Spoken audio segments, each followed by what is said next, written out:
Have you ever really stopped to think about how a battery works? Or how plants, create the very air we breathe? Well, the secret to all of it is this fundamental process in chemistry called a redox reaction. Now that might sound a little intimidating, I get it, but hang with me here. You're about to see it's all just about a simple act of giving and taking. So here's our game plan for today. First, we're going to break down what that name even means. Then we'll see just how huge its impact is on our world. After that, we'll look at how chemists actually define it, learn a really simple system for keeping score, and finally, put it all together so you can spot these reactions happening everywhere. Ready? Let's dive in. All right, so what are redox reactions? Well, believe it or not, the biggest clue is hiding in plain sight, right there in the name itself.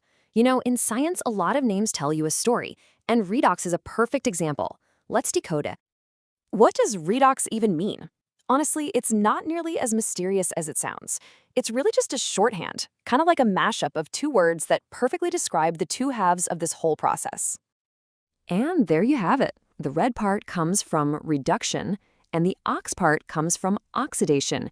These two things are like a chemical tag team. They're completely linked. One literally can't happen without the other. They always work together. So here's the absolute key. These are two sides of the same chemical coin. You simply cannot have oxidation happening without reduction, and you can't have reduction without oxidation. It's a package deal every single time, happening at the exact same moment. Think about it like this. If I give you 100 rupees, right? That money leaving my wallet is the exact same money that's entering yours. It's one single connected transaction. Well, in chemistry, the currency is different, but the principle, it's identical. In that chemical currency we're talking about, it's the electron. So in any redox reaction, you've got one substance that's the giver. It loses electrons. And at that exact same instant, you have another substance that's the taker. It gains those very same electrons. That simple transfer, that's the whole show. So why do we even care about this constant trading of chemical currency? Well, because this electron exchange isn't just happening in some beaker in a lab. No, it's happening all around you right now. It's literally powering our planet and all of our technology. I mean, just take a deep breath. Go on. The oxygen you just inhaled? Yeah, that was made by a redox reaction inside a plant. The steel in the building you're in right now was pulled out of raw ore using another redox reaction. And the battery in your phone? That is just a tiny, perfectly controlled redox reaction. This stuff literally builds and powers our entire world. Okay, now that we see just how vital these reactions are, let's go a little deeper into how chemists actually define what's going on. Because our understanding, it's evolved over time, from what we could physically see to what we now know is happening at the subatomic level. And this slide just lays out that evolution perfectly. The classical idea, the old view, it was based on what early chemists could observe.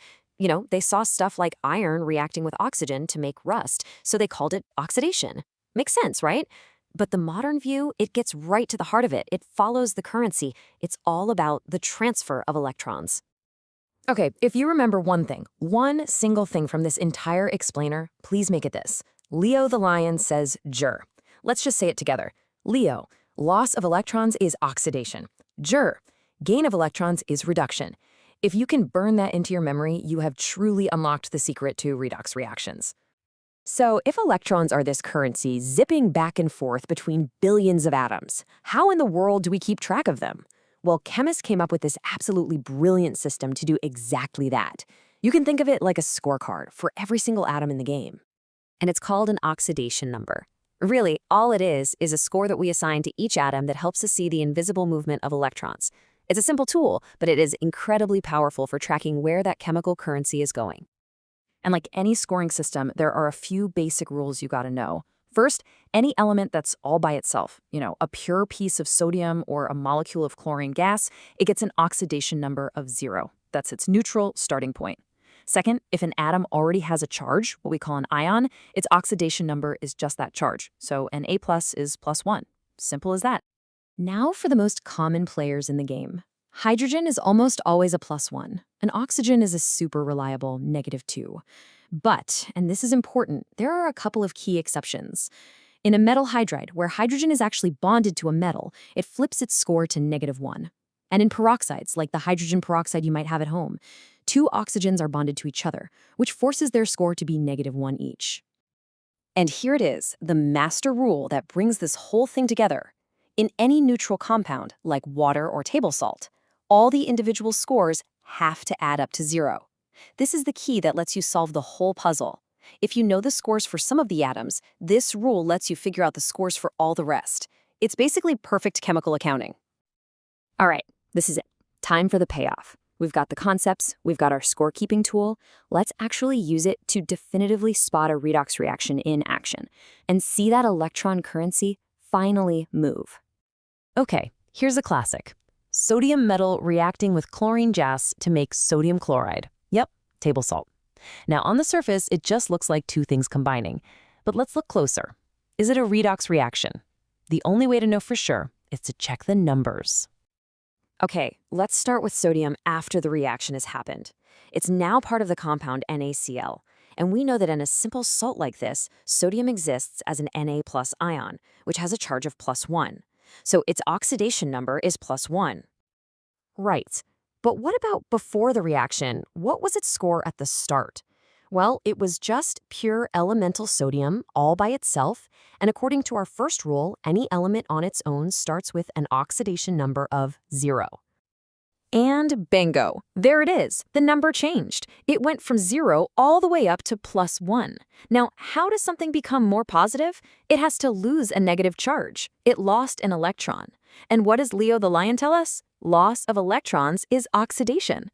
So here's the bottom line. The moment you see an atom's oxidation number change during a reaction, you know for a fact you're looking at a redox reaction. It's that clear. So now you have the secret decoder. You can see the invisible world of electron trading. From a rusting bike to a burning candle, you can now spot the hidden currency of chemistry at work all around you. So the next time you see something change, ask yourself, I wonder if electrons are on the move. Thanks for watching.